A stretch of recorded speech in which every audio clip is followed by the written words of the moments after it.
tus hijos? ¿Cuándo la pareja? ¿Por qué no tienes novio? Si eso no va bien o hay una crisis económica, no importa cuánto te esfuerces, no vas a tener trabajo. En un trabajo de 8 horas en las que tienes que estar en el tráfico tantas horas, ¿en qué tiempo uno tiene tiempo para sí mismo? Tiempo para poder hacer algo más que sobrevivir. En ese momento en el que uno está sintiéndose así, uno no necesita que le digan, sí, algún día tendrás éxito. Es como vacío, ¿saben? Yo necesito que me digan, yo estoy aquí, yo te comprendo. Hola a todos, bienvenidos a Vivir Consciente, mi nombre es Diana y pues bueno, nos vemos después de un buen tiempo. Estoy muy feliz de verdad de estar aquí, de que podamos hablar, espero que ustedes también.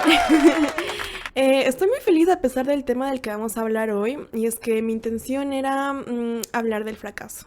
Porque también quisiera confesar algo. Me siento un fracaso. Y lo digo así porque creo que es un tema del que deberíamos hablar más y del que nunca se habla. Sobre todo cuando estás en el momento, digo, ¿no? Porque claro, uno habla del fracaso cuando ya ha tenido éxito y creo que eso no siempre ayuda. Este cuento de querer hacer todo súper motivacional, la verdad no me gusta para nada. Y pues bueno, quisiera decirlo así. Me siento un fracaso y soy un fracaso en muchos sentidos. Y la verdad no es fácil haber llegado a esa conclusión para mí, les confieso, porque para serles sincera, jamás en la vida creí que llegaría a sentir esa honda sensación de fracaso. De hecho, siempre creí que era posible vivir una vida sin fracaso. La verdad, yo creí porque también fui educada así, ¿no? Como que era cuestión solo de esforzarte, continuar. No soy una persona que se rinde, entonces si perdía en alguna cosa decía, ok, ya me pongo triste una hora y luego continúo, hago el siguiente plan para seguir adelante. Y por ende jamás creí que un sentimiento de fracaso me llegaría a acompañar por más de una hora,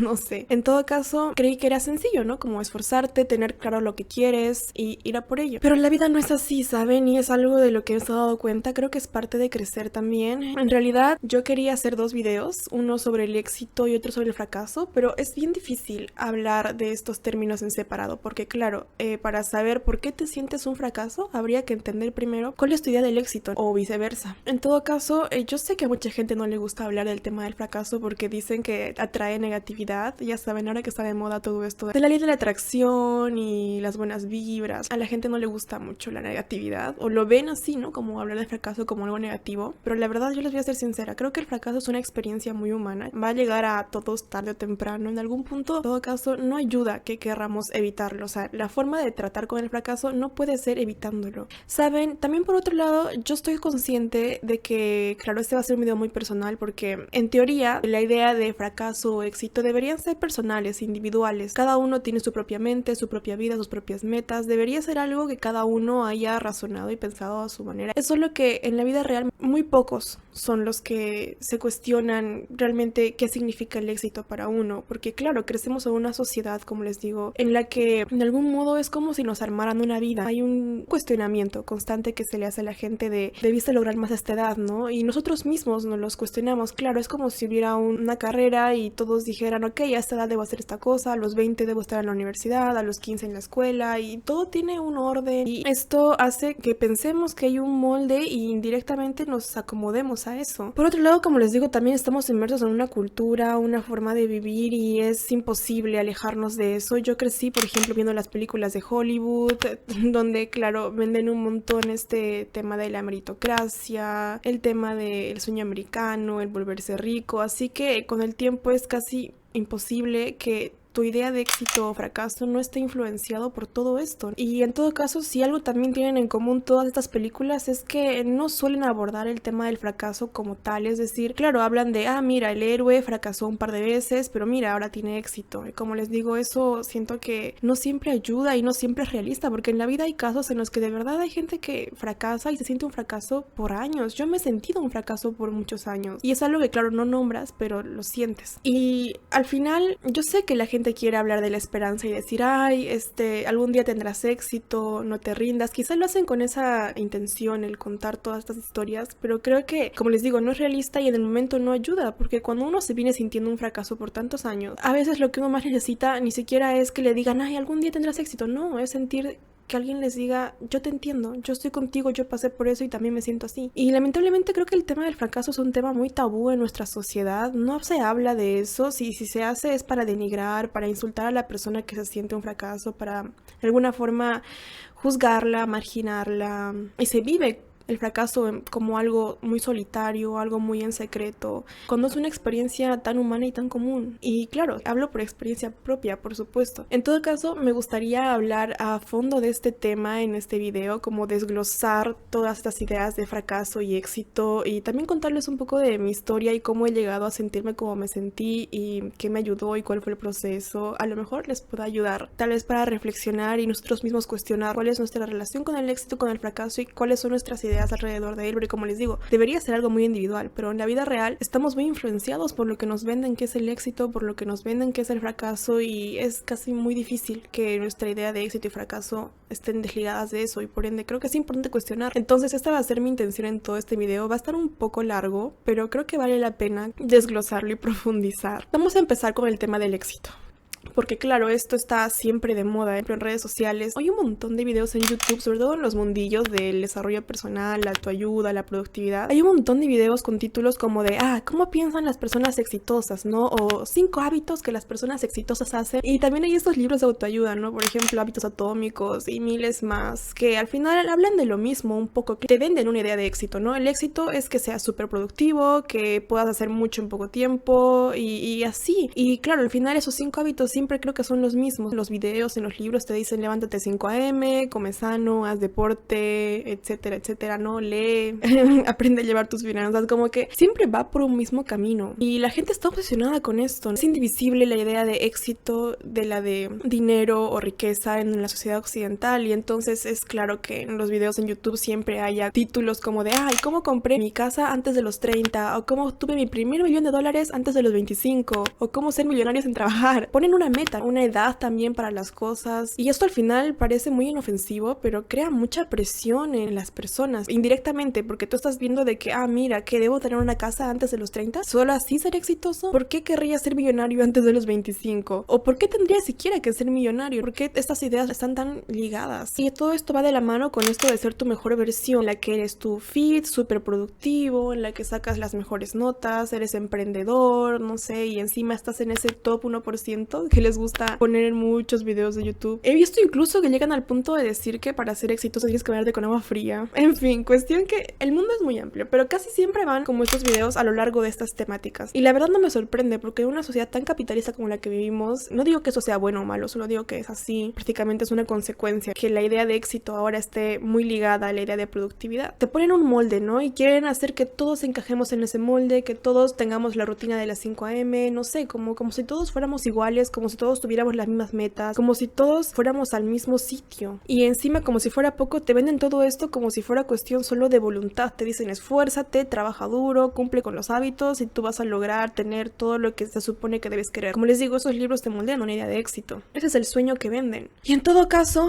habría que cuestionarnos, ¿realmente eso es el éxito? Porque nos venden todo esto de una forma tan brutal en los medios, en las películas, en todas partes. Y al final creo que muchos arriesgamos nuestra vida para conseguirlo. En mi caso, yo he dado mi salud física, mi salud mental, he dado mi integridad como persona, mi dignidad, he como apostado todo por esa idea de éxito. Y al final creo que esto también tiene una respuesta clara, y es que yo quizá ni siquiera me había cuestionado en un primer momento de si quería todas estas cosas. Nunca cuestioné que, por ejemplo, el hecho de tener dinero no fuera necesariamente sinónimo de éxito. Pero claro, ¿quién no quiere dinero? Y en todo caso yo me dije desde chiquita, dije, si yo voy a tener una sola vida, quisiera que fuera la más exitosa posible, y si la sociedad me está diciendo que esto es tener éxito, pues yo quiero eso y quiero todo. Y he luchado por eso, como les digo, vendiendo mi alma, vendiendo todo. Hasta cierto punto es como si te quitaran la dignidad como persona. Y creo que todo esto responde a un miedo muy grande de mi parte, que es el miedo al fracaso. Y claro, yo les confieso eso ahora, porque ya lo he trabajado de alguna forma durante todos estos años. He tenido que aceptar que le tengo muchísimo miedo al fracaso, lo he tenido, y en ese momento obviamente no te lo hubiera confesado, ¿sabes? Te habría dicho, no tengo miedo al fracaso, que va, pero mis acciones y la forma en la que actué dicen otra cosa. Y ya entrando para mi historia un poquito, para darles contexto de cómo llegué a vender mi alma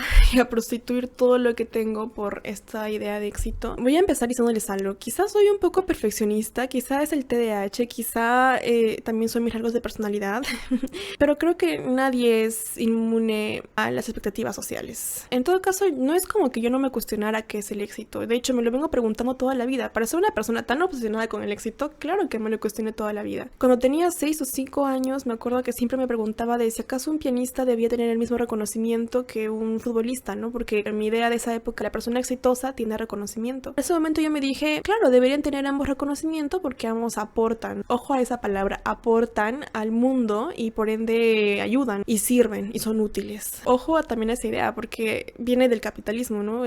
Si no aportas no sirves o no eres digno de existir. Pero bueno, en ese momento lo tenía muy mentalizado. Y claro, en ese momento dije, todos merecen el mismo reconocimiento, pero en la vida real me di cuenta de que claramente no. O sea, un pianista podría ser un gran pianista, pero jamás tendría el reconocimiento brutal que tiene, por ejemplo, un futbolista, ¿no? Me gusta el fútbol, pero a Messi lo conozco. Está en todas partes, ¿no? Y si me preguntas qué pianista famoso conozco, realmente ninguno como que llegue a la categoría de Messi, así a ese nivel de masividad en la que está explotada su imagen. En fin, todos esos cuestionamientos yo me los hice mucho después. Cuando llegué a secundaria, las cosas se pusieron mucho más complicadas, ¿saben? Porque, claro, a esa edad, cuando hasta los 15, 14, la gente empieza a preguntarte de qué vas a hacer con tu vida, te piden que escojas carrera y te lo pintan como si fuera a ser la gran decisión de tu vida, como si esa decisión fuera a marcar por completo tu existencia y como si lo que fueras a estudiar ese rato fuera a ser a lo que te vas a dedicar toda tu vida. Y realmente le ponen demasiado peso, creo, a esa decisión. En todo caso, yo esa época tenía tanto miedo de equivocarme, me acuerdo que me veía 1000 videos en YouTube sobre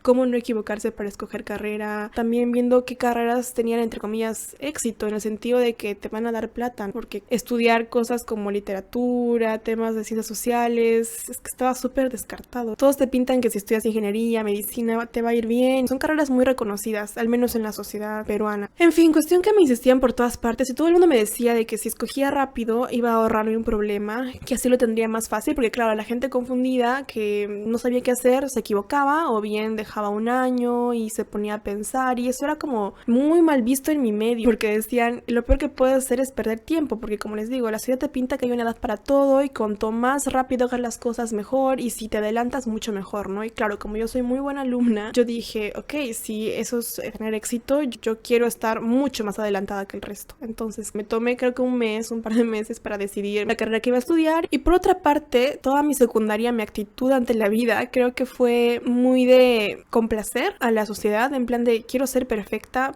para todo el mundo, porque primero no quiero que me rechacen y segundo, no quiero que las puertas se me cierren. Claro, en la secundaria tú no sabes qué vas a hacer de tu vida, no sabes qué quieres, pero yo decía, yo no quisiera llegar a tener, digamos, mayor edad y que alguna puerta se me cerrara, ¿no? Y yo haber dicho, ay, debía haber tenido, por ejemplo, buenas notas en la escuela para poder postular a una beca o, no sé, ir a una universidad en otras partes del mundo. Yo no sabía si yo quería esas cosas, solo dije, a lo mejor tal vez lo quiera, no lo sé, pero mejor me conviene tener, digamos, excelentes notas y ser la mejor en eso para no cerrarme esa puerta. Sí, me puse a estudiar un montón, era primer lugar en mi escuela. Creo que viene, como les digo, desde siempre este miedo al fracaso, porque en la vida real realmente es imposible complacer a todo el mundo, ser perfectos para todos, pero bueno, ese era mi miedo, ¿no? Y como yo creo que había mucha gente asustada. Hay gente que no, o que lo maneja de mejor manera, no lo sé, pero sí notaba que había gente que también sentía que al ir por ese camino, porque claro, por ejemplo, tener buenas notas está también muy aplaudido por la sociedad. Y hay gente que es primer lugar y lo hace porque, bueno, le sale del natural o lo que sea y no le prestan tanta importancia. Pero hay gente que sí le presta mucha importancia a esas cosas. Y yo empecé a prestarle importancia a eso en secundaria, ya les conté por qué. Pero notaba que, por ejemplo, yo tenía una compañera, les voy a contar el chisme,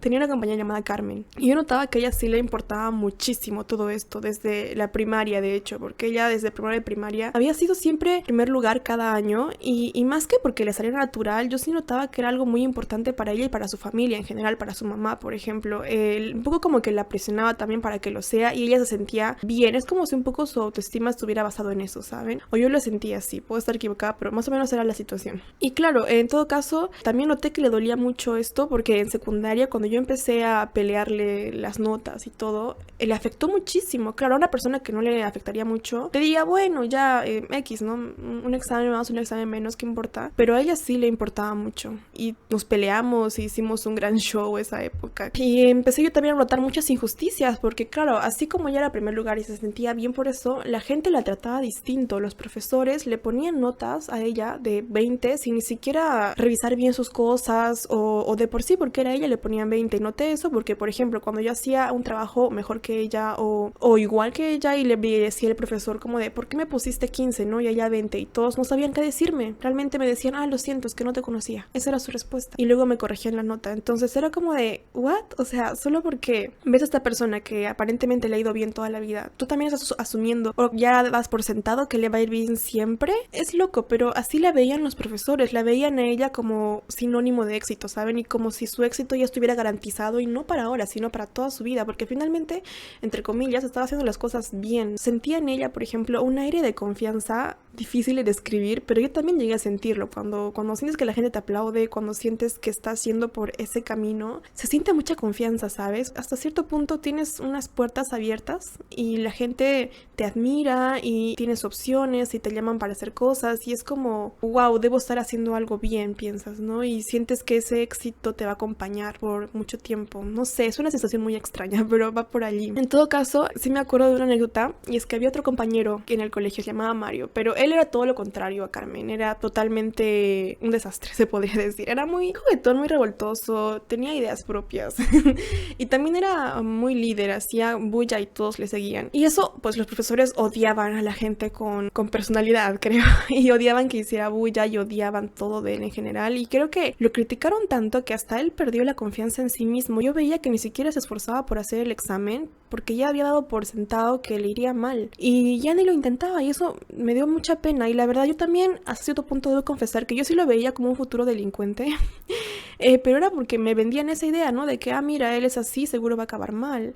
Y cuando no necesariamente tenía que ser así. Y claro, mal, ¿qué es acabar mal? También habría que ver eso, ¿no? Porque justo ahí va la anécdota, que para los profesores lo mejor sería pues el camino que te plantean, ¿no? Que vayas a una universidad, que busques dinero, que no sé, el camino que te ponen, ustedes saben. Y bueno, una vez una profesora justo siempre le llamaba la atención, la profesora de biología, que por cierto quiero quejarme, jamás nos enseñó nada, jamás explicó nada, solo nos daba fichas que sacaba de Wikipedia y que ni siquiera se entendían y decía lean. Y yo no sé con qué cara esa señora tenía cara en serio para criticar a este alumno, porque en mi visión ahora es como mayor fracaso no hay, ¿no? Que seas profesora y no enseñes, en fin. Cuestión que ella llegó un día y empezó justo a cuestionarlo como toda la vida, ¿no? A decirle, eres un desastre, ¿qué va a ser de tu vida? ¿Qué vas a hacer? Humillándolo, o sea, fue muy feo y todos estábamos súper asustados, calladitos, así como de, ay, ¿qué va a pasar? Hasta que yo no sé dónde cogió fuerza y le dijo, ¿sabe qué, profe? No se preocupe, yo voy a ser taxista. Y todos nos matamos de risa ese rato. Y la profesora, claro, tuve que tragar sus palabras. Y yo espero que se haya cuestionado la cosa. Yo me puse a pensar mucho al respecto. Dije, taxista, bien.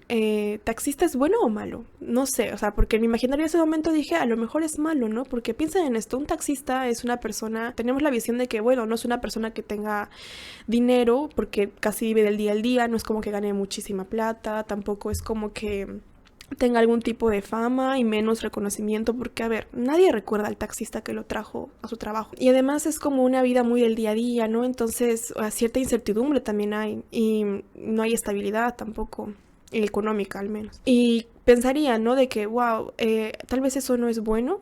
Y claro, la profesora obviamente pensaba que eso es un sinónimo de fracaso, claramente. Pero ese rato yo me pregunté y dije, ¿qué pasaría si de verdad le hiciera feliz ser taxista? Y si ese fuera el tipo de vida que a él le gusta. Incluso pensé y dije, ¿qué pasaría si incluso como yo lo veía muy hábil, porque era muy líder, como les digo, ¿qué pasaría si él luego se hiciera rico, abriera una empresa de taxis y fuera más exitoso que Carmen? Porque claro, no sería ni la primera ni la última historia en la que el peor alumno del salón se vuelve, entre comillas, más exitoso que la mejor alumna. Pasa muy seguido, aunque no lo crean. Y ese rato dije, sería genial, ¿no? Pero luego aterricé y dije, ¿por qué carajos estoy asociando la idea de éxito a eso? A reconocimiento, a fama, a riqueza. ¿Y qué pasaría si no? ¿Qué tal si nunca quiere emprender? Nunca le da la gana de querer hacer ese tipo de cosas. ¿Qué tal si a él no le gusta hacer eso? ¿Qué tal si su vida fuera feliz estando allí sentado en su taxi, viviendo la vida en la más absoluta libertad? Porque claro, también el tema de ganar dinero te quita un poco de libertad porque te puede condenar a tu trabajo. En todo caso me cuestioné eso y dije, entonces, ¿cómo deberíamos evaluar el éxito y el fracaso? Y ese rato pensé, a lo mejor es que cada persona tiene una forma de ver la vida y cada persona tiene un propósito. Pensé en eso ese rato, en el propósito. Y me dije, a lo mejor hay gente que, por ejemplo, tiene el propósito en la vida de ser feliz, otros que tienen el propósito de, no sé, encontrar el amor, otros que tienen el propósito de tener mucho dinero, o tener una gran empresa, o tener lo que sea. Y ese rato me pareció que esa era una definición de éxito muy amplia y bastante como acertada. Y dije, claro, una persona que sabe lo que quiere y tiene un propósito en la vida y lo cumple es una persona exitosa. Y si no logró cumplir con su propósito de vida, entonces es un fracaso. Les juro que ese rato me parecía brillante y muy abierto. Ahora creo que es una estupidez. ¿Ok? Porque la vida me volvió a golpear, porque claro, piensen en esto, según esa definición mía de fracaso y éxito, no había espacio para las personas confundidas, que les cuento, somos el 99.9% de las personas. ¿Saben por qué? Porque las personas cambiamos con el tiempo, la vida da unos giros brutales y realmente, ¿qué les digo? La gente no siempre tiene eso claro y tal vez nunca lo tengan claro. La vida es un viaje y realmente ahora lo sé, que pasan esas cosas, pero ese rato era inconcebible para mí que existiera gente que no supiera qué hacer con su vida, ¿no? Y claro, obviamente yo quería ser exitosa, que dije, ok, yo quiero tener un propósito porque quiero ser exitosa y quiero cumplir mi propósito. Entonces lo primero que hice fue planear mi vida, o sea, y yo no planeé los primeros 5 años, que es lo que te dicen que planees, ¿no? Yo planeé mis siguientes 80 años, ¿no? Si es que vivía 80 años. Incluso llegué a planear mi muerte. Dije, si no muero a tal edad, voy a hacerme la eutanasia.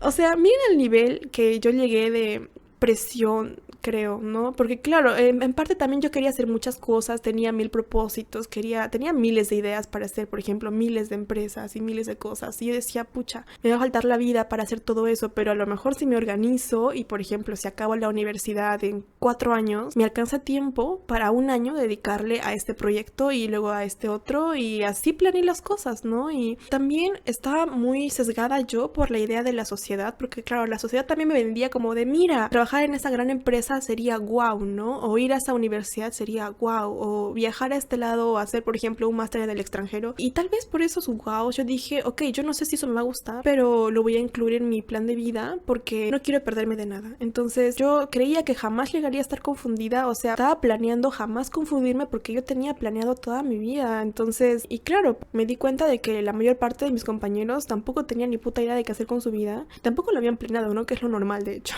Pero yo los veía como de, mira, sí, son un poquito un fracaso, ¿no? Y no crean que esta definición también me la saqué de la manga, o sea, no. Todas nuestras ideas vienen de algún sitio y también están muy influenciadas, como les digo, por nuestros contextos. Y en ese contexto mío de esa época de la secundaria, estaba muy de moda este término, el nini, no sé si escucharon, el que ni trabaja ni estudia, o sea, yo.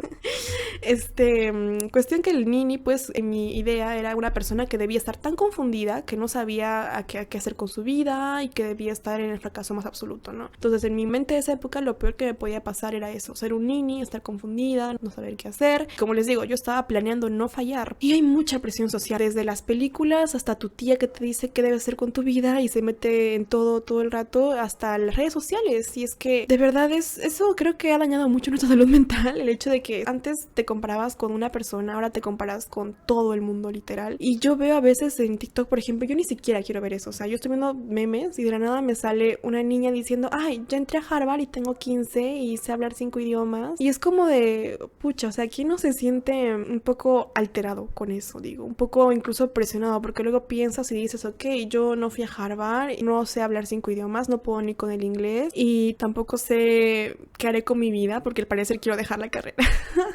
No lo sé, pero como les digo, es como si hubiera una edad para todo, ¿no? Como te sorprendes porque, claro, la edad de ir a la universidad es a los 20, pero ella está allí a los 15. Y también me da pena por esa niña ahora porque pienso, a esa edad, ¿quién sabe? Nadie sabe nada. Y ella siento que también estaba como yo, ¿no? Intentando sorprender al mundo, quizá cumplir, tal vez por ese miedo al fracaso, ¿no? De decir, ok, quiero ser súper exitosa y no sé qué hacer y no tengo miedo al fracaso, así que voy a meterme a hacer lo que socialmente está guau, ¿no? En teoría, ¿saben? Cuando yo hablé de los propósitos y llegué a esa conclusión a mis 15, yo dije, ok, en todo caso, si cada persona tiene un propósito único, cada persona debe tener un camino propio, ¿no? Es obvio. Pero les voy a decir algo, en la vida real a la gente le encanta plantearte caminos. Es muy difícil que tú puedas visualizar tu camino propio cuando la gente nos está metiendo tanto a un camino y cuando ves que todo el mundo va por un solo sitio y dicen que es el correcto y ni siquiera te pones a buscar otros caminos. Estás tan ocupado pensando en que debo ir rápido, no atrasarme, que ni siquiera te planteas qué vas a hacer tú con tu vida. Y ¿saben algo? Yo pensé que la gente dejaría de planearme caminos después del colegio o después de la universidad, porque decía, bueno, o sea, era obvio que tenía que ir al colegio cuando era niña, ¿no? Pero cuando llegué a la universidad y me empezaban a plantear nuevos caminos, por ejemplo, trabajar en X empresa y luego ascender a tal edad, casarte a tal edad, tener hijos a tal edad, ganar un sueldo así a tal edad, tener tal puesto a tal edad, un departamento a tal edad, o sea, todo hay como una edad y la gente realmente, les juro, nunca deja de planearte caminos, nunca. Y eso es muy perturbador porque, claro, en ese momento cuando yo estaba en la secundaria, yo quería hacer mi propio camino, como les dije, pero como la gente decía, wow, estas cosas y decían que ese es el camino correcto, yo dije, a ver, lo mejor que puedo hacer ahora es tratar de mantener dos caminos, ¿no? Como ir por mi camino al mismo tiempo que voy por el de la sociedad. O sea, ahora suena súper estúpido porque realmente el camino propio siempre se va a alejar del camino principal, ¿no? Habrá cosas que pueden compartir, pero realmente no va a ser siempre igual. Y me maté por eso. Yo cuando entré a la universidad dije, ok, a ver, ¿yo qué quiero? Quiero, por ejemplo, emprender. Ok, ya, para eso necesito aprender ciertas cosas y tal vez no es tan importante que tenga buenas notas, o sea, tercio, por ejemplo. Pero como les digo, como yo también quería ir por el camino que la sociedad me marcaba, dije, bueno, a lo mejor tal vez sí voy a querer trabajar en esa empresa, así que voy a tener tercio y voy a esforzarme el doble. O sea, ir a las cosas que me interesan y aprender lo que me interesan y leer los libros que me interesan para emprender y al mismo tiempo tratar de ser tercio y quinto superior y matarme en cosas que la verdad no siempre me interesaban para encajar en esta empresa, para que esa empresa no me rechazara, pues no dijera no porque un requisito era ser tercio, por ejemplo. Y lo peor es que cuando entré a la universidad lo sentía aún peor, esa competencia por ir más rápido, ¿no? Porque el mundo, la gente está obsesionada en la universidad con acabar rápido y rápido, a todo rápido y al mismo tiempo ni siquiera en redes sociales puedes estar tranquilo porque también hay una competencia rara en las redes sociales como de por quién es más feliz, ¿saben? O sea, yo sé que si lo ves como único, tú claro publicas tus momentos felices como de ok, salí a comer una pizza hoy día. Tú no lo haces con el afán de querer hacer sentir mal a nadie, pero cuando se junta todo eso, tienes 20 amigos agregados en Instagram y los 20 están subiendo constantemente justo los momentos en los que son más felices, es como extraño, ¿saben? Como si hubiera una competencia ahí y psicológica interna de la gente como de ay, quiero que me vean feliz una y otra y compartir y al final creo que también esto es un poco dañino, ¿saben? Incluso aunque no quieras verlo, porque yo claro dejé de seguir a mucha gente y todo para no compararme y no estar sintiéndome pues rara, sin querer te comparas, dices ay, viajo a tal lugar y yo no tengo dinero ni para viajar, esta persona hizo esto y no tengo yo pues, la posibilidad de hacer aquello, y como te digo, si fuera una sola persona dirías ay, qué bueno que esté feliz, pero ves a miles allí, es raro. Siento que internamente, sobre todo cuando estás en un mal momento, también puede caer muy mal, ¿no? Y destruir tu salud mental. Dicen que la red social que más depresión causa es Instagram y creo que hay un motivo. Pero bueno, en la universidad fue cuando me di mi primer choque de realidad, porque a ver, claro, les contaba que en la adolescencia uno también define sus principios y yo como todo el mundo definí qué me parecía importante. Y algo que me parecía súper importante, que me daba como, digamos, una brújula en mi vida, era el hecho de que yo, por ejemplo, odié la secundaria, la primaria, la detesté con toda mi alma porque eran lugares que realmente nunca se preocuparon por la educación, que eran como centros militares en los que debías cumplir con cosas estúpidas como ir con uniforme, que jamás entendí por qué, y nunca le encontré sentido. Yo la verdad amaba, siempre me gustó mucho aprender y para mí era muy importante entrar en un lugar en el que de verdad fuera importante aprender más que sacar buenas notas o dedicar todo al examen. Yo pensé que en la universidad aprendería cosas, pero al final me di cuenta que también incluso en esos cursos que parecían útiles, al final todo se resumía a un examen, ¿saben? Y los profesores, me decepcionaba tanto cuando los profesores llegaban el primer día y te decían, ok, bienvenidos, les voy a dar las fijas para el examen. Y yo dije, ¿dónde queda el aprender por aprender y utilizar este conocimiento? En ningún sitio. Entonces al final me di cuenta que la universidad era una réplica del colegio, el mismo sistema, la misma forma de actuar y las mismas exigencias, ¿no? A veces un poco estúpidas. Y yo ya sentía que no tenía tiempo para esas cosas estúpidas porque dije, o sea, estoy memorizando cosas, por ejemplo, temas en física que no me van a servir para lo que quiero, que era, por ejemplo, hacer negocios, emprender y yo no sé qué estoy haciendo, ¿no? Perdiendo horas y horas de mi vida en eso. Y cuando lo hablaba con muchos compañeros e incluso egresados, todos me decían decían, es que Diana, qué estúpida. Me hacía sentir un poco así, porque me miraban raro, o sea, nadie entraba allí con la idea de, sí, voy a aprender algo práctico. No, la mayoría era en plan de, quiero el título, necesito el título para tener un trabajo y oportunidades después, punto. Me decían, solo ocúpate en hacerlo y saca tu título, y ya. Y al final dije, qué tonto, ¿no? Porque yo para empezar ni siquiera... Yo había entrado a la universidad por realmente aprender, porque para emprender o para hacer negocios no necesitas un título universitario. Solo necesitas tener cierto conocimiento, por ejemplo, en marketing, cosas así, para que tu emprendimiento salga adelante. Pues entonces realmente dije, si era así me pude haber ahorrado en la universidad, ¿sabes? Pero ¿qué les digo? Al final yo también tenía tanto miedo de que me fuera mal en la vida, porque también te lo pintan mucho, ¿no? Como de... Si no aprovechas esta oportunidad que tienes, se te van a cerrar muchas puertas. Y eso es cierto, gran parte del mundo empresarial, si es que quieres trabajar en algún punto en alguna empresa, te van a cerrar las puertas porque no tienes un título o un bachiller o una universidad. Y eso me aterrorizaba y dije, ok, yo no sé si quiero, o sea, yo tal vez no quiera trabajar en una empresa, pero a lo mejor podría aprender algo, y también la duda me carcomía, ¿no? Porque yo no sabía si iba a aprender algo ahí, tal vez sí, tal vez no, no lo sé. En todo caso me conviene continuar. Estaba como atrapada en esa sensación y claro, lo más fácil quizá habría sido decir, ok, voy a ser fiel a mis principios y a mi dignidad y no voy a vender mi alma por eso, porque claro, también sacar buenas notas, ser tercio, requiere mucho esfuerzo, estrés, disciplina, mucho cumplir, ¿no? En fin, me sentía muy atrapada, y no fue una última atrapada un mes, 2 meses, fueron años, como 3, 4, 5 años, ya llevo 6 en la universidad de hecho, y como les digo, creo que jamás me sentí más miserable en toda mi existencia, porque estaba dedicándole mucho tiempo, por ejemplo, a sacar esas notas que la gente me decía que debía tener para aspirar a las mejores empresas, y al mismo tiempo no tenía tiempo de hacer otras cosas, ni siquiera ya me daba tiempo de leer los libros que me interesaban para emprender, ¿no? Y yo decía, bueno, eso es momentáneo, pero me siento miserable porque siento que he hecho todo el día algo que no me va a ayudar en nada, que no me interesa, y me deprimí un montón. Y lo peor es que, claro, como les digo, el sacar también buenas notas requiere mucha exigencia, y ya ni siquiera el sacar buenas notas, el aprobar un curso que ni siquiera entiendes, es como requiere una gran energía mental y mucho tiempo también. Me acuerdo, hubo épocas en las que ya ni siquiera salía de mi casa, me dedicaba a estudiar, a encerrarme, ya ni siquiera iba al gimnasio. O sea, como les digo, yo dejé de lado mi salud física, mi salud mental, dejé de lado mis principios, mi integridad como persona. ¿Y sabes qué eres cuando dejas todo eso? Nada. Eso eres. Y es triste porque sientes que pasan los días, los años y te sientes tan miserable. Es horrible, ¿no? Y claro, obviamente yo, después de esa experiencia y de esos años así, me cuestioné durante todo ese tiempo de qué debía hacer, como les digo, si dejar la universidad, si acaso debía cambiar mi plan de vida, porque claro, para empezar, mi plan era acabar la universidad en 4 años y ya voy 6, así que obviamente me daba cuenta de que iba a tardar más tiempo, que tal vez ni siquiera nunca la acabara porque ya estaba harta.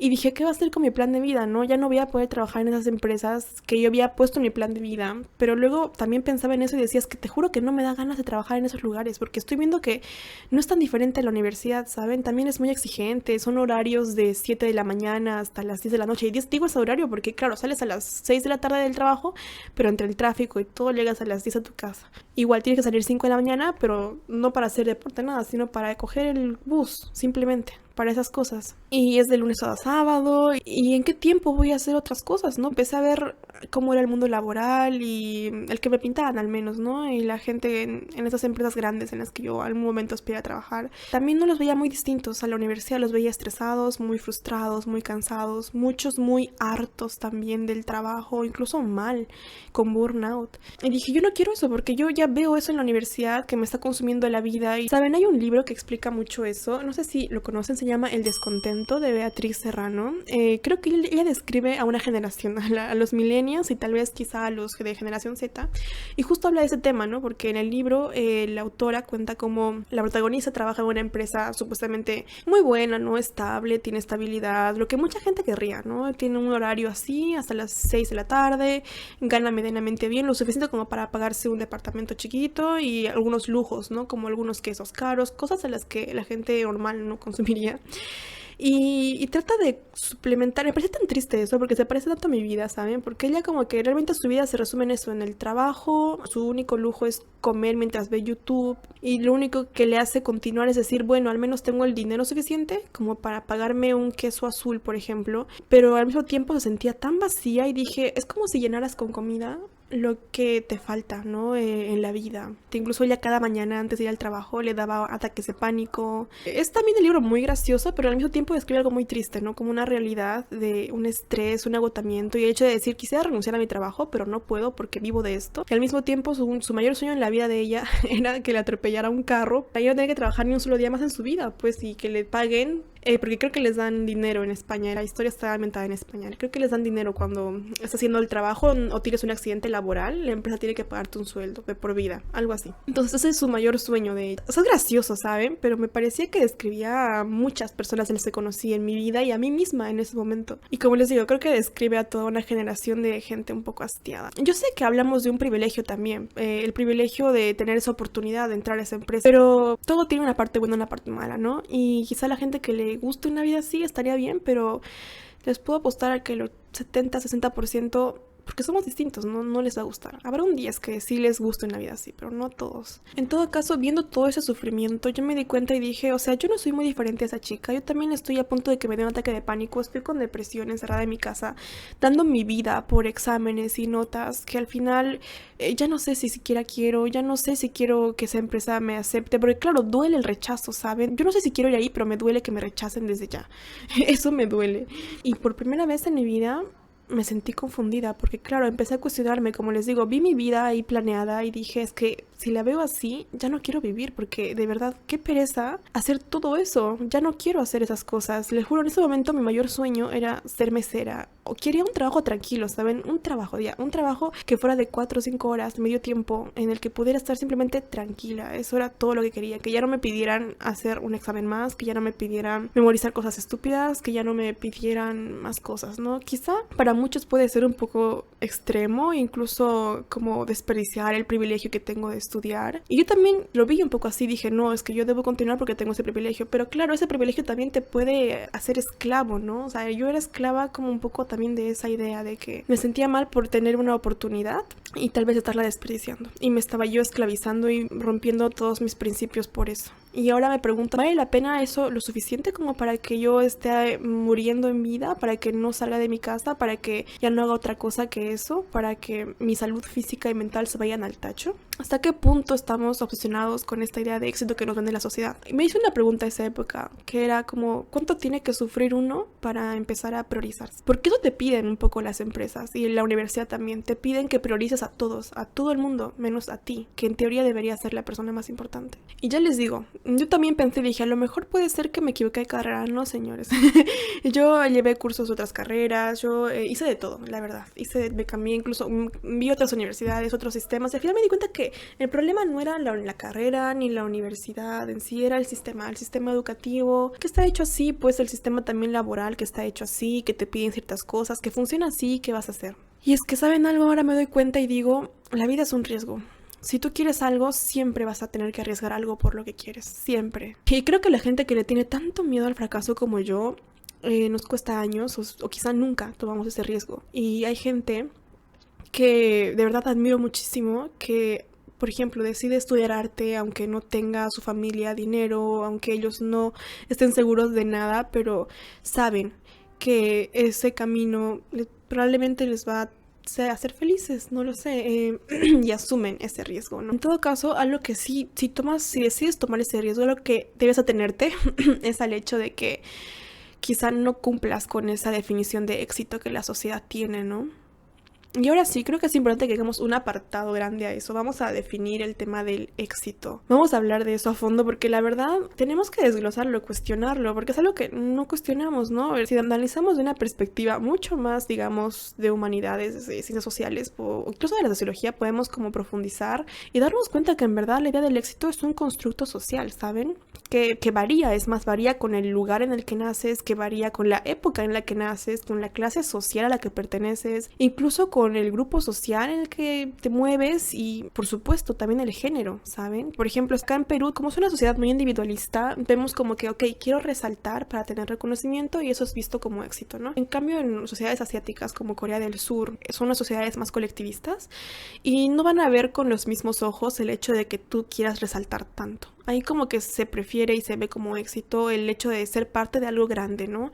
En lugar de tú resaltar por ti mismo. También si analizamos generaciones, es muy interesante cómo cada generación tiene su propia idea de éxito. Creo que, por ejemplo, la generación de nuestros abuelos, creo que es la que es baby boomer, o baby boom le dicen, que como que creo que su mayor éxito era tener familia, miles de hijos. Y por otro lado, creo que los millennials fueron los que también rompieron un poco con esta idea, porque dijeron, no, queremos como tener vida. Incluso creo que los millennials son un poco un reto para las empresas, porque cambian mucho de empresas, algo que sus padres jamás habrían hecho. Porque, claro, para ellos el éxito era, como les digo, quedarse en una empresa 50 años y así, ¿no? Y tener mucha estabilidad. Valoraban mucho eso, la estabilidad. Los millennials ya no valoran tanto eso. Y mi generación, que es la generación Z, que va del 95 al 2010, por ejemplo, somos una generación un poquito complicada. Según un estudio que leí, que les dejaré un artículo, les dejo en la descripción, pero dice que más o menos el 58% de la generación Z se sienten apáticos, temerosos y abrumados ante la vida y sus preocupaciones. Díganme si eso no me describe. Hay una consultora llamada Deloitte que hizo en 2023 un estudio sobre esta generación y dijo que más o menos como el 50% de la generación Z se siente estresada y padece ansiedad debido al trabajo. Y también la mayoría han experimentado un agotamiento crónico, un burnout, o sea, yo.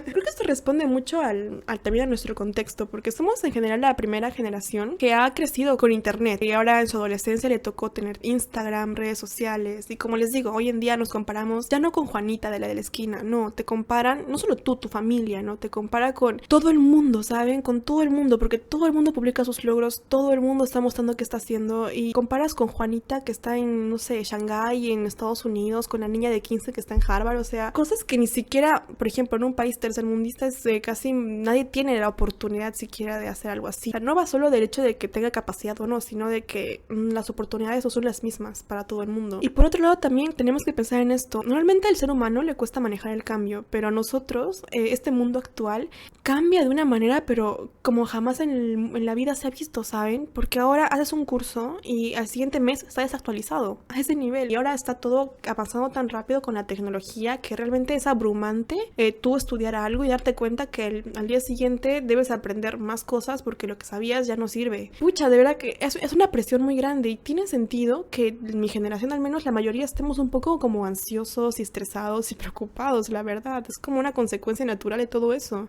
También no hay que obviar el tema de la clase social. Yo en mi mundo de algunos mayores privilegios, el mayor debate que había era sobre, digamos, si ir o no ir a la universidad y el éxito era ir, por ejemplo. Pero hay círculos sociales o clases sociales en las que ir a la universidad ni siquiera es una opción, ¿saben?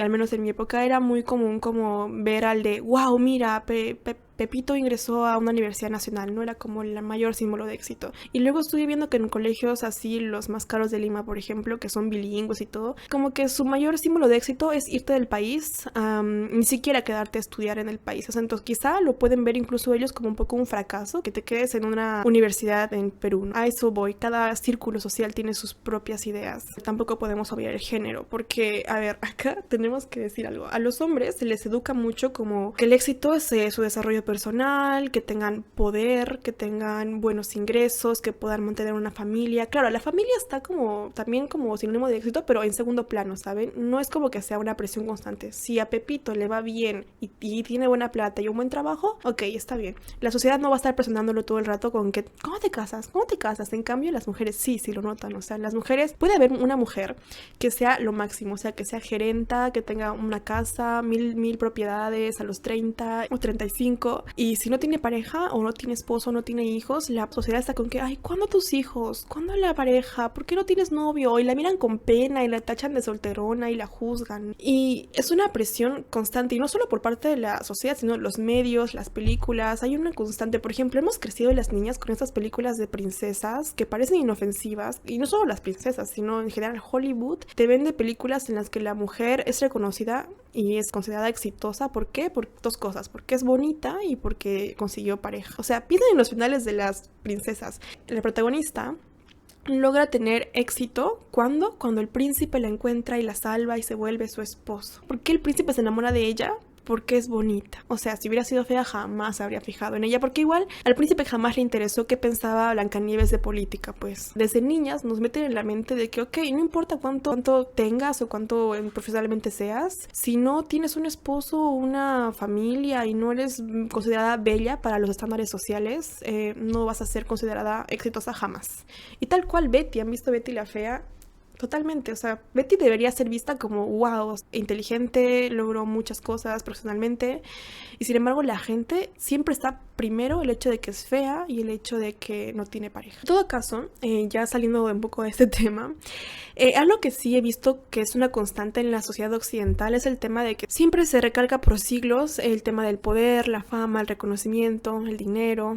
Y saben, estaba analizando por qué, o sea, ya desglosando todo lo demás, por qué todo esto se ve de esa manera, ¿no? ¿Por qué es tan difícil cuestionar esto? Y he llegado a la conclusión de que quizás se deba a que está respondiendo a miedos muy humanos, ¿saben? Porque claro, el ser humano siempre ha tenido miedo de que, ok, ¿qué tal si me faltan recursos? Los recursos son finitos y las necesidades infinitas, entonces, cuanto más tengo, tal vez me sienta más seguro, ¿no? O con menos miedo a no tener. O el hecho del reconocimiento es algo muy básico de que todos como seres humanos estamos programados para querer ser parte de un grupo, es parte de la supervivencia como especie, de hecho. Y claro, el hecho de que te dejen detrás o no seas parte del grupo por algún motivo X puede ser devastador para la psicología humana. En todo caso, creo que, como les digo, esto responde a miedos muy profundos de la humanidad. Sin embargo, también he visto que el ser humano nunca se ha conformado solo con sobrevivir, ¿saben? Porque esos miedos responden a eso, al tema de sobrevivir y al miedo que hay de no hacerlo. El ser humano nunca se ha conformado con sobrevivir y creo que está también como parte de nuestra naturaleza humana el vivir y experimentar la vida de otras formas. Por eso el ser humano ha creado arte y creo que es algo que en una sociedad que está obsesionada con la productividad como la que vivimos se deja mucho de lado. Por ejemplo, yo por muchos años dije, ok, no quiero, o sea, me encanta leer y escribir y todo, pero no voy a leer cosas que no me sirvan para algo, o no voy a escribir porque es pérdida de tiempo, o no voy a pintar ni hacer nada de arte porque es pérdida de tiempo. Cuando en realidad, ¿saben algo? Cuando yo estaba así súper mal en mi peor momento, cuando me sentía un fracaso absoluto y estaba súper deprimida, lo único que me salvó la vida fue eso. Meterme a leer, pintar, escribir, lo que sea. Y no por una necesidad de querer compartir o ser parte de algún grupo, no, simplemente porque necesitaba expresar, aunque sea conmigo misma, ¿no? De simplemente yo ver qué estoy pensando. Es muy loco, no tiene ningún propósito. En general, no va a darme plata ni nada, pero era algo que creo que toda la vida necesité y nunca lo hice por eso. Y creo que justo se me daba mucha pena, ¿saben? Un trabajo de 8 horas en las que tienes que estar en el tráfico tantas horas. ¿En qué tiempo uno tiene tiempo para sí mismo? Tiempo para poder hacer algo más que sobrevivir. Eso es súper triste y creo que también responde a esa pregunta de por qué hay tanta gente deprimida, ¿no? En este tipo de vida. Si tendría que decirte algo ahora es no te dejes llevar por estos miedos. Es natural que los tengamos, pero no necesariamente el que tengas, por ejemplo, muchos recursos va a hacer que tú seas más feliz. Y eso ya es muy sabido, ¿no? Mucha gente lo ves todo el tiempo, por ejemplo, en celebridades, gente que en teoría tendría estas cosas de supervivencias cubiertas y sin embargo igual no son felices o no están satisfechos con sus vidas o lo que están haciendo. Así que creo que es un espejismo un poco todo esto. Algo muy curioso que sí noto es que la gente que ha crecido con menos recursos económicos sí tiende a idealizar mucho, por ejemplo, el tema de tener muchos recursos. Entonces creo que es algo muy interesante cuestionarnos, ¿no? Y analizarlo. También para decidir a qué le queremos dedicar nuestro tiempo, porque al final creo que la vida se trata de eso, de tomar decisiones. La sociedad siempre te va a juzgar. No lo sé, pero justo yo les voy a contar qué hice justo en mi peor momento cuando estaba súper deprimida. Yo recurría a lo mismo que todo el mundo creo que haría, sobre todo en la sociedad te lo dicen como de, ok, estás triste, busca motivación, te falta motivación. Y yo dije, ok, ya, leeré autoayuda. Y justo como yo estaba cuestionando esta idea de si irme o no irme de la universidad, dije, ¿qué tal si leo? Porque en eso vi en la biblioteca que había el libro de Michelle Obama, que dice Mi historia. Es como su autobiografía. Y yo pensé y dije, mira, porque claro, a Michelle siempre la había visto en entrevistas y casi la palabra Harvard está al costado de su nombre. Entonces dije, a lo mejor si la leo me va a animar a continuar en la universidad y quizá ir por ese camino como que es muy guau en Perú. Por ejemplo, el hecho de conseguir una beca, irte a estudiar en Harvard, hacer una maestría ahí, ¿no? Y es como que dije, wow,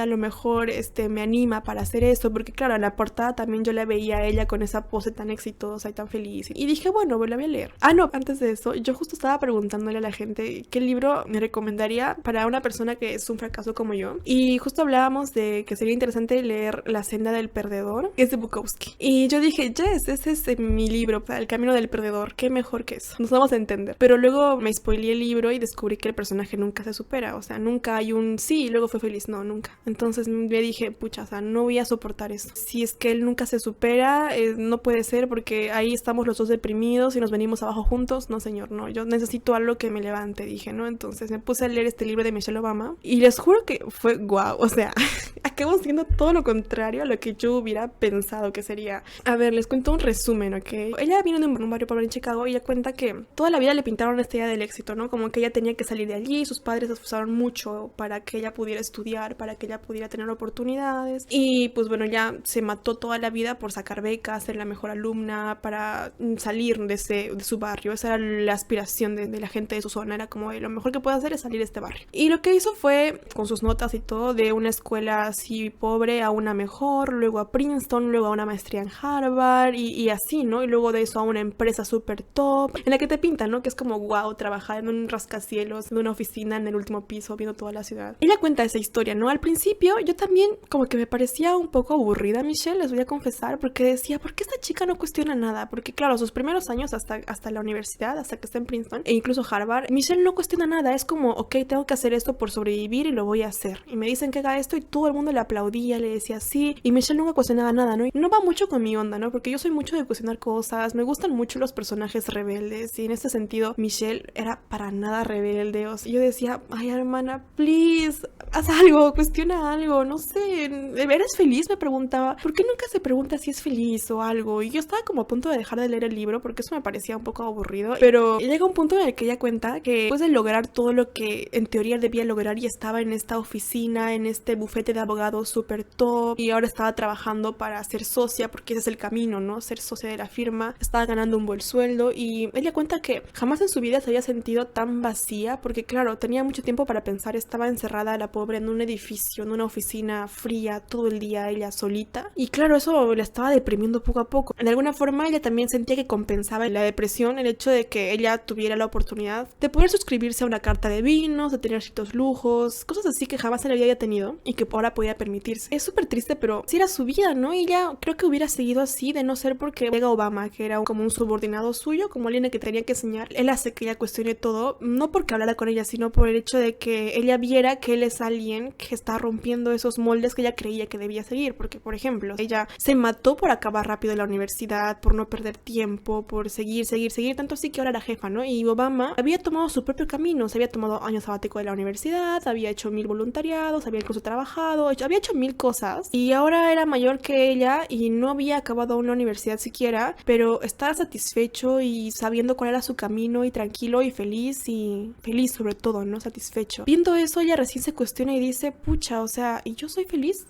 Por primera vez en su vida se cuestiona eso y yo dije, yes, por fin. Y claro, obviamente al final llega a la conclusión de que era terriblemente infeliz. Aceptó que estaba deprimida, que odiaba su trabajo, que no sentía que la vida tuviera sentido así. Y acepta también que odia ser abogada. Y saber, en ese momento, claro, sentí felicidad porque dije, por fin esa chica cuestiona algo. Pero también me dio un poco de miedo y mucha pena porque dije, o sea, Dios, esta chica ha estado como 30 años, 20 años dedicándole su vida y su esfuerzo y su vida entera, ¿no? Su ser entero a una vida, a unos objetivos que ahora recién se da cuenta que no quiere y que no le importan. Y ahora no es tan fácil dejarlo porque ella tenía ahora una deuda con la Universidad de Harvard por el tema de su posgrado y también tenía otras cosas que pagar y ya era más difícil como decir que no o renunciar a un trabajo. Cuando ella habló con su mamá le decía, estás loca, ¿no? ¿Cómo vas a querer renunciar a tu trabajo cuando es algo por lo que hemos luchado, no solo tú, sino toda la familia, hemos sacrificado todo por eso? Y es también eso de romper la ilusión de tus padres, ¿no? Porque claro, su madre tuvo otra vida distinta con muchas carencias. El mayor símbolo de éxito era la estabilidad económica de su hija, la verdad. Y que Michelle ahora dijera de que no soy feliz, no me gusta, es como el mayor golpe que le pueden dar a un padre, ¿no? Ese momento me dio tanta pena y la juzgué mucho a Michelle. Dije, qué estúpida, ¿cómo puede llegar a ese punto? ¿Por qué no se cuestionó antes, no? Y justo cuando la estaba juzgando me di cuenta que yo estaba igual. Estaba yendo por un camino, o sea, me faltaba un paso para estar igual que ella. Solamente ir a una empresa así, que era justo como las que yo soñaba en un principio. Entonces ahí fue cuando reflexioné y me dije, yo tengo que tomar acción ahora.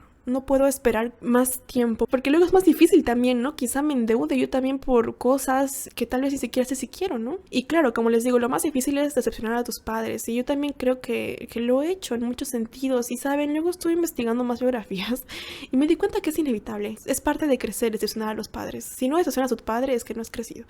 Mentira.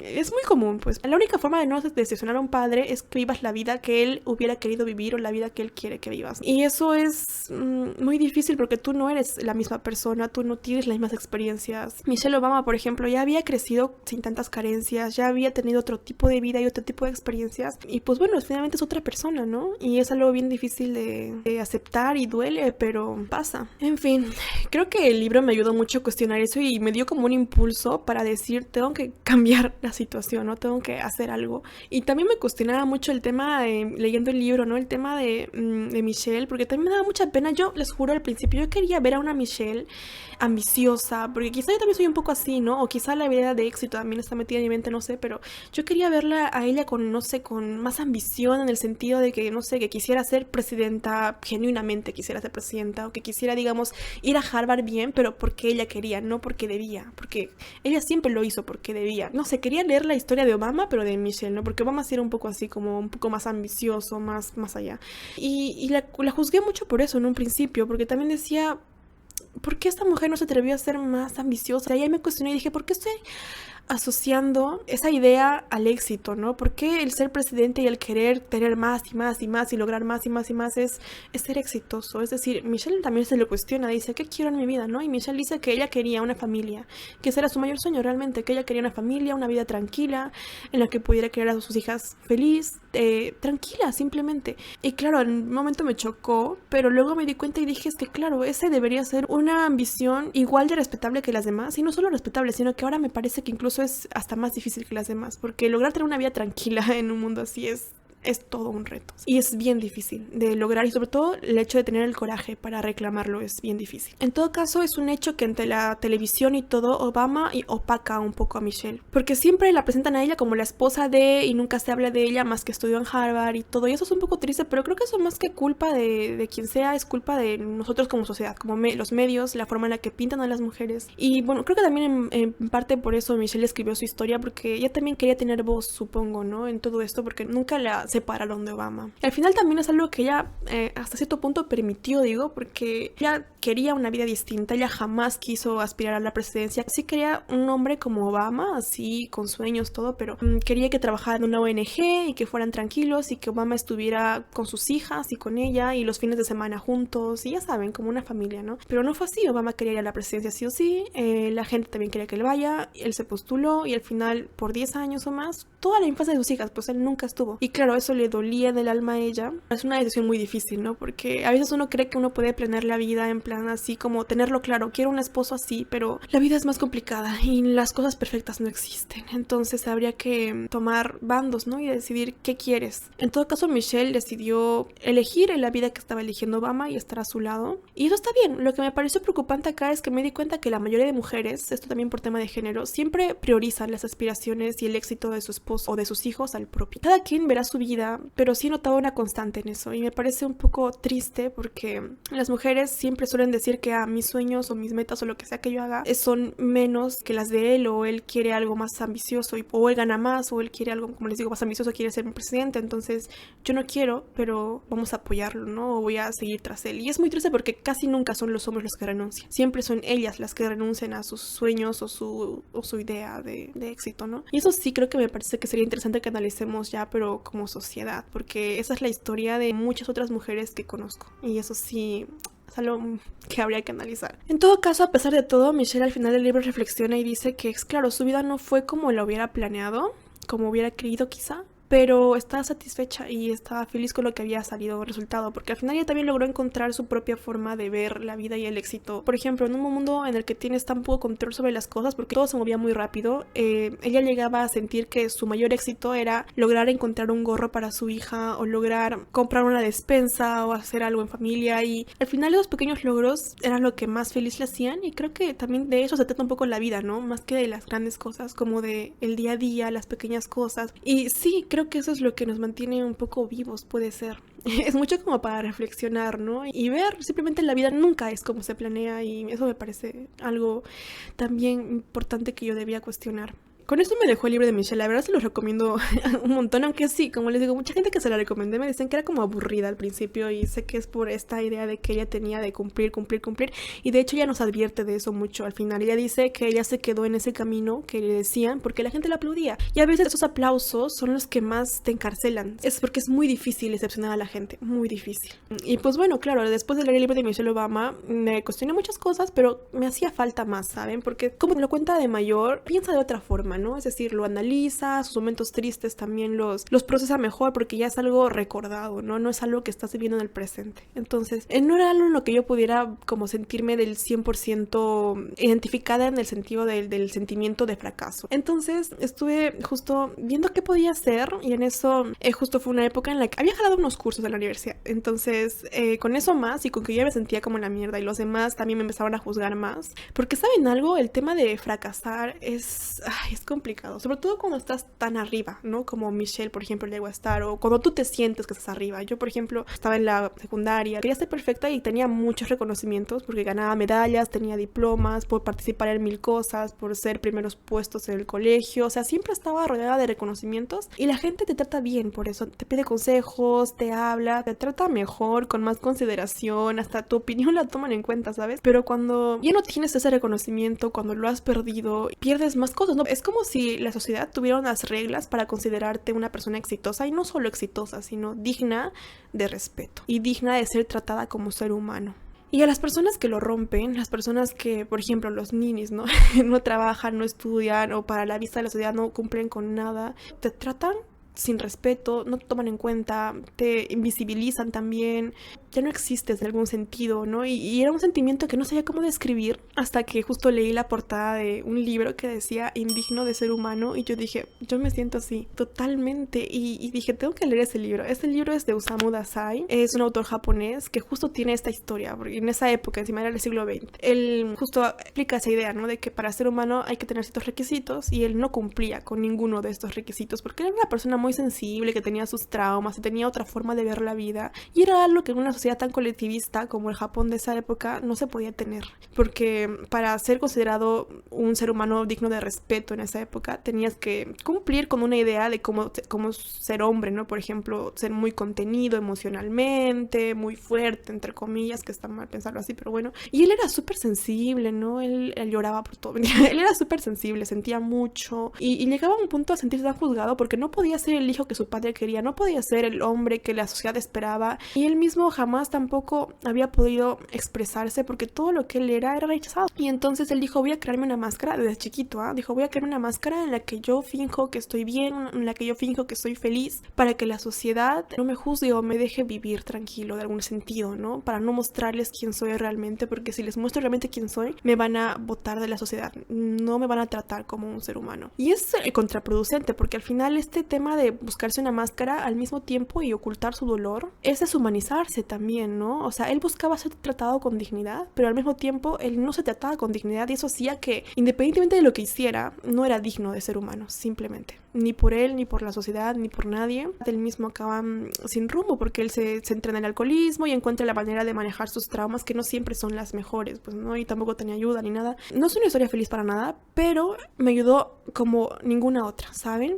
Porque, como les digo, en ese momento en el que uno está sintiéndose así, uno no necesita que le digan, sí, algún día tendrás éxito. Es como vacío, ¿saben? Yo necesito que me digan, yo estoy aquí, yo te comprendo. Y eso fue lo que sentí con él, me sentí tan acompañada. Sí, es bien importante sentir que alguien te entiende, porque yo fracasó en todos los sentidos en los que se puede fracasar en la vida. Y quizá mi caso no era tan extremo como el suyo, pero el sentimiento era un poco parecido. Y también la forma en la que la sociedad reacciona a él, ¿no? Son sociedades muy distintas, pero al final siempre hay requisitos para ser tratado con respeto y escuchado. En fin, les quiero hablar de un último libro antes de que se aburran, please. Y es el de El camino del perdedor, la escena del perdedor de Bukowski, porque ahora, después de haber pasado por todos esos libros, me sentí lista y dije, ok, ya, o sea, no, lo que sea que ponga Bukowski en ese libro no me puede hacer sentir mejor o peor que indigno de ser humano, porque ese sí que es dramático. Entonces, igual como que dije, tengo que ver más perspectivas, ¿no? al respecto. Bukowski es un autor que habla un montón y reflexiona un montón, no solo en este libro, sino creo que en todos sus libros, sobre el tema del fracaso, el éxito. A ver, les cuento un poco. Bukowski se hizo como un escritor famoso en la época en la que el sueño americano estaba de moda. Hablar del fracaso en esa época era como... nadie hablaba de eso. Pues hablarles del autor es como hablarles del libro también, porque el libro es autobiográfico. Y Bukowski escribe toda su vida, desde su infancia, desde que nació, hasta que ya es como joven, y cuenta cómo su vida casi estuvo destinada al fracaso, porque, a ver, imaginen esto. Él nace en la época de la Gran Depresión. Se ubican, es una época en la que hubo una crisis económica brutal en Estados Unidos, en la que no había trabajo porque estalló la bolsa de valores. Esto mucho, pero bueno, cuestión que la gente se suicidaba porque no había trabajo, básicamente. Y su padre, toda esa gente de su barrio estaba desempleada. Y él un poco crece con esa sensación de que no hay, ¿no? De que falta, una frustración también de su entorno. Algo que odio del mito de la meritocracia es que mucha gente, cuando te habla de que tiene éxito, obvia eso, ¿sabes? Si tú quieres tener éxito, fíjate el PBI, fíjate cuánto crece anualmente, y si está creciendo bien, es probable que tengas trabajo. Si eso no va bien o hay una crisis económica, no importa cuánto te esfuerces, no vas a tener trabajo y no vas a poder hacer miles de cosas. Simplemente es así, y son cosas que no salen en tu control, ¿sabes? Por eso no me gusta cuando la gente se siente súper exitosa porque logró algo, y sí, claro, tienes un 10% que estuvo en tu control, de quizá un poco de disciplina, pero el resto son otros factores ambientales, sociales. El tema de que tengas, por ejemplo, una buena salud mental ya es bastante. Así que, pues bueno, Bukowski crece en este entorno, y no solo un entorno así, sino un entorno de pobreza. Había también mucho alcoholismo en parte de su familia, sus tíos, una herencia de alcoholismo. También había misoginia, mucho machismo, todo su entorno era así, y su madre también era muy sumisa, también parte de ese sistema, todos. Entonces él no vio otra cosa que no fuera eso, y claro, es un entorno muy violento en muchos sentidos. En todos los sentidos en los que se puede ser violento,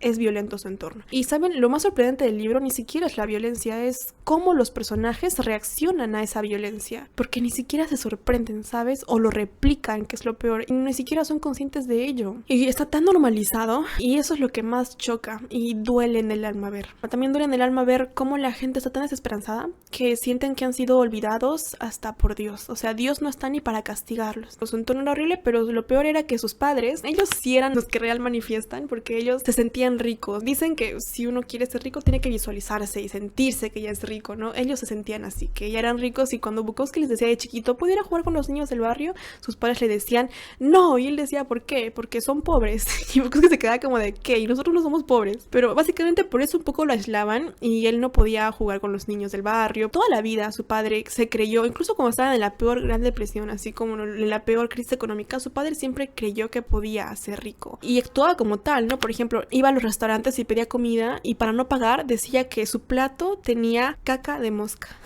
O sea, ni siquiera una mosca, porque no iban a encontrarla. Incluso Bukowski, cuando ya es más o menos adolescente, su padre lo quiere meter a una escuela pública que era como para niños ricos, y Bukowski le dijo, no, por favor, no voy a encajar allí, obviamente no tengo nada que ver con ellos, no compartimos nada, me van a excluir. Y su padre como que aún así lo obliga y lo mete, y dicho y hecho, eso fue como hundirlo al pobre Bukowski, porque nunca encajó en eso y nunca fue parte de, y eso siempre lo mató, porque ¿saben algo? Bukowski, al crecer en ese entorno, ya ni siquiera aspiraba a tener dinero. O sea, igual nunca le importó, como nunca lo tuvo, nunca supo qué es tenerlo, y tal vez, no sé, hay muchos motivos, ¿no? Pero tampoco le interesaba tener cosas económicas, nunca le interesó realmente. Jamás aspiró ni soñó con eso. Con lo que siempre soñó toda su vida fue con ser parte del grupo, con ser reconocido por sus compañeros, ser parte de... Incluso cuando era chiquito, él intentó, ¿no? Desde la primaria tener un grupito, tener amigos, y no pudo porque le hicieron bullying. Y lo peor de todo ni siquiera es eso. En la adolescencia le daba un acné espantoso en toda la cara, que eso hacía que se acomplejara él aún más y la gente lo viera un poco como un monstruo y lo apartaran más. Ya llega un punto en el que ya no sabe ni qué hacer, y lo único que puede hacer es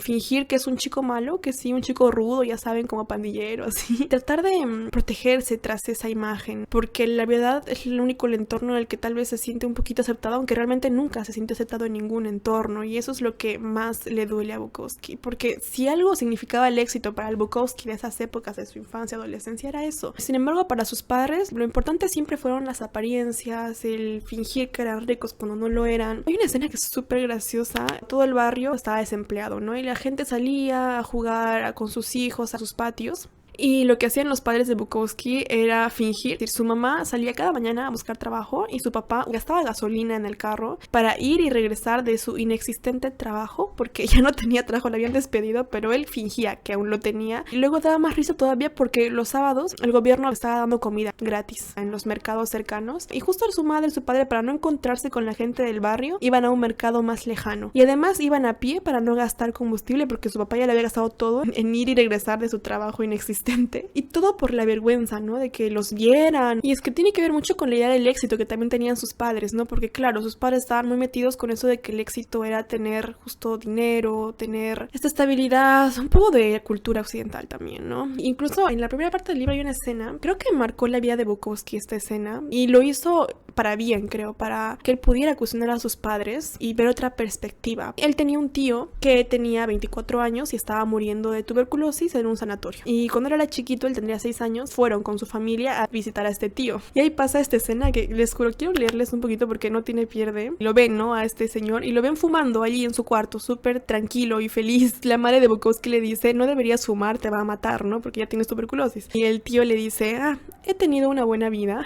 Y su padre se súper choquea y le grita y le dice, nunca has tenido una buena vida, nunca, todo el día has vagueado, pidiendo dinero prestado, yendo de putas, emborrachándote, no has trabajado un solo día en toda tu vida y ahora te estás muriendo a los 24 años. Y este tío les dice, no ha estado mal, y lo dice fumando y súper conchudo, y el padre se queda como de, ese tipo está loco, vámonos de aquí. Pero si analizan bien la escena es como de, wow, ¿sabes? No ha trabajado un solo día en su vida. Bueno, como les digo, habría que ver. La perspectiva de este tío, creo que marca Bukowski, es muy interesante porque le hace cuestionarse, ¿no? ¿Qué tipo de vida quieres? Su tío, a parecer, haya vivido poco tiempo, pero estaba satisfecho con su vida, había estado bien. Y quizá hay mucha gente que entre una vida aburrida de 80 años y una vida intensa y satisfactoria de 20, creo que mucha gente tal vez escogería una vida más corta. En todo caso, si ustedes quieren saber qué opinaba Bukowski cuando era adolescente sobre el éxito y el fracaso, déjenme leerles este párrafo porque explica a la perfección lo que él pensaba. Dice,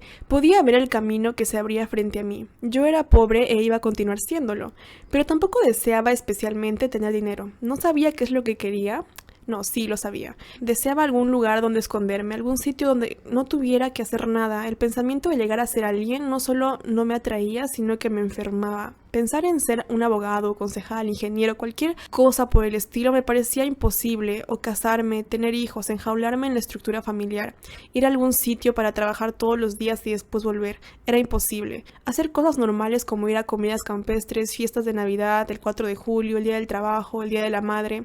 ¿Acaso los hombres nacían para soportar esas cosas y luego morir? Preferiría ser un lavaplatos, volver a mi pequeña habitación y emborracharme hasta dormirme. El único problema que él le ve a su visión es el hecho de que, claro, él quiere ser un lavaplatos, pero luego se pregunta, ¿qué mujer quiere vivir como un lavaplatos? Porque claro, en este mundo machista, misógino, la mayor aspiración de una mujer es casarse con un hombre rico. Y al hombre se le ve mucho en función de eso, en función de cuánto dinero tiene. Y ahí empieza quizá un poco su resentimiento con las chicas, porque cuando él estaba en la adolescencia, en su colegio, las chicas se morían por salir con los chicos con plata. Y Bukowski se da cuenta que ninguna chica realmente como que lo ve a él como siquiera una posible opción. Y eso hace que le duele el alma y él dice, nunca perdonaré a las chicas por eso, por preferirlos a ellos y por el motivo por el que los prefieren también. Y eso es muy triste, ¿no? Muchos dicen que Bukowski es misógino y la verdad sí lo es, creo que sí.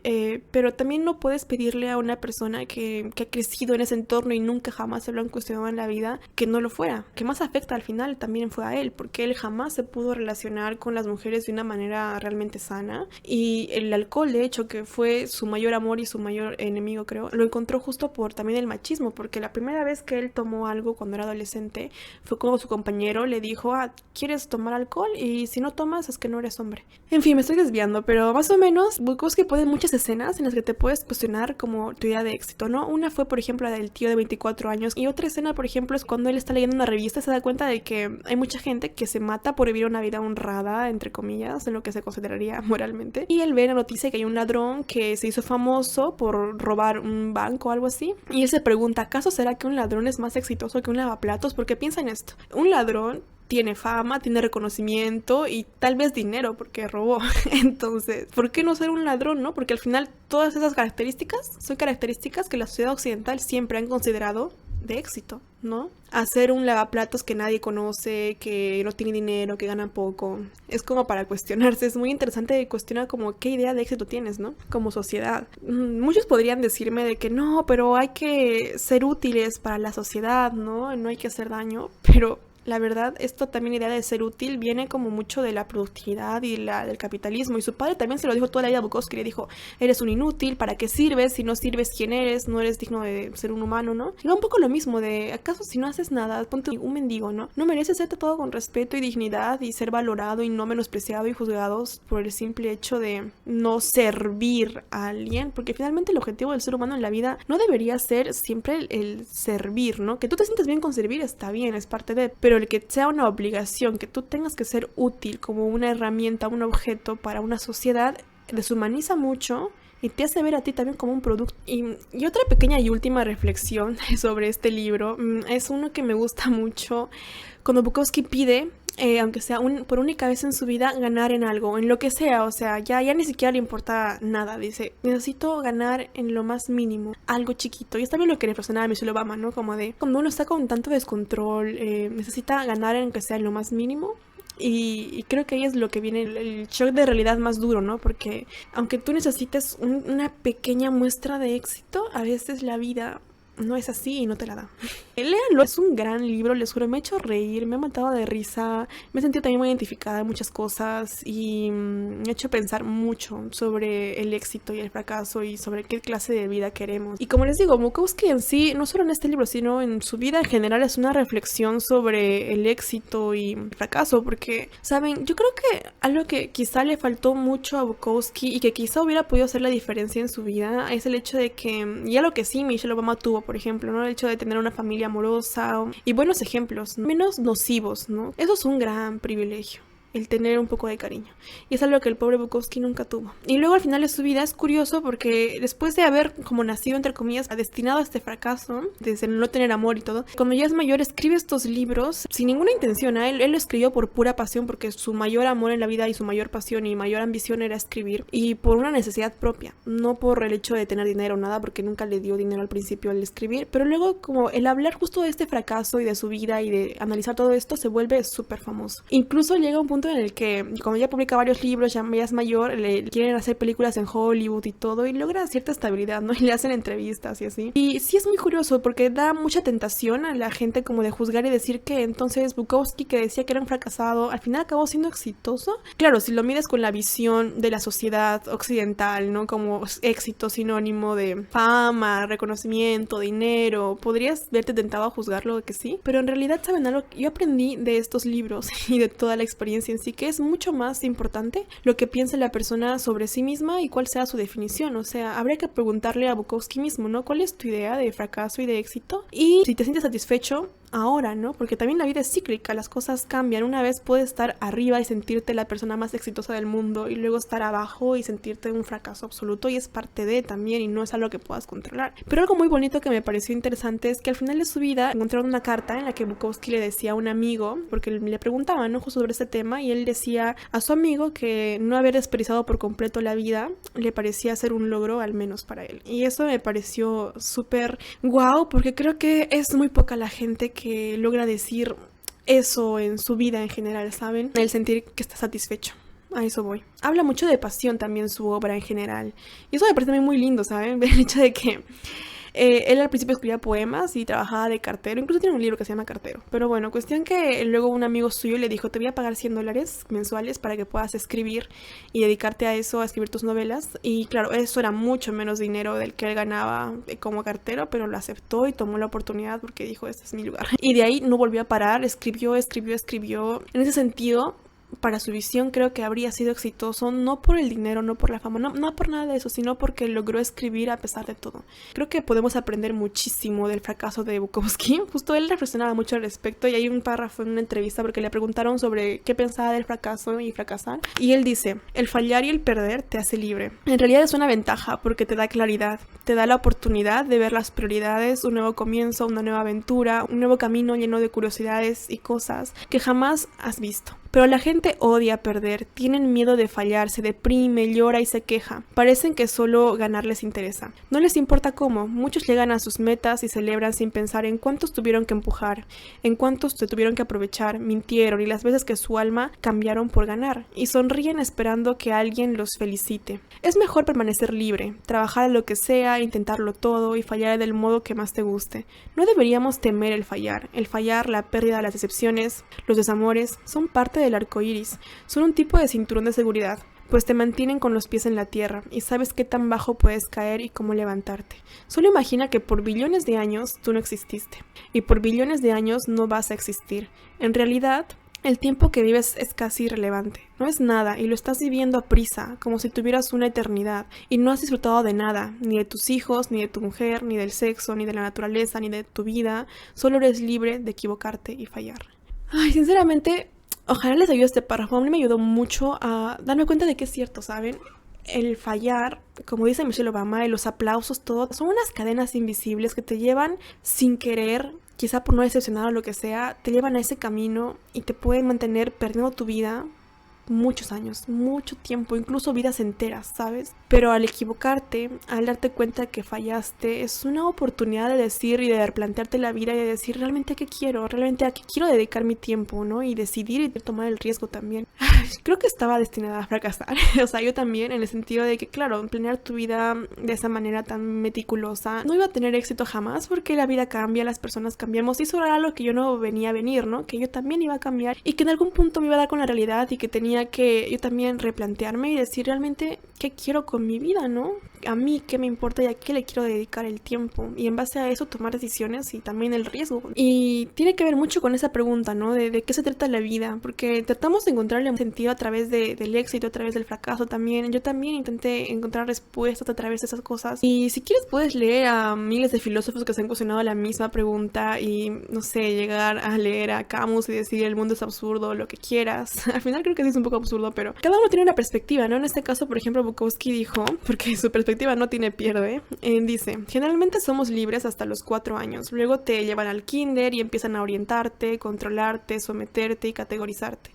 Pierdes cualquier tipo de individualidad que tengas, y si tienes mucho, algo de eso te queda, pero la mayoría no tenemos mucho, y nos convertimos en gente que solo mira televisión y tonterías, y luego trabajas 8 horas al día, tal vez con un poquito de orgullo, como si estuvieras haciendo algo de valor y te casas, como si el matrimonio fuera un logro, y tienes hijos como si tener hijos fuera un logro. No hay gloria en eso, no hay pasión, no hay fuego, es insignificante, muy insignificante. Y la tierra está llena de eso. Yo odiaba trabajar 8 horas, pedía trabajar 4, pero no se pudo. Preferiría aguantar hambre y vivir al borde del precipicio que ser parte del juego. Así que si voy a dejarles con algo, quisiera dejarles con eso, con esa reflexión de Bukowski. Está muy ligada a su idea de fracaso y esto sí, pero también tiene sentido, ¿no? En el hecho de a veces preferir aguantar hambre a ser parte de lo que los demás quieren que seas.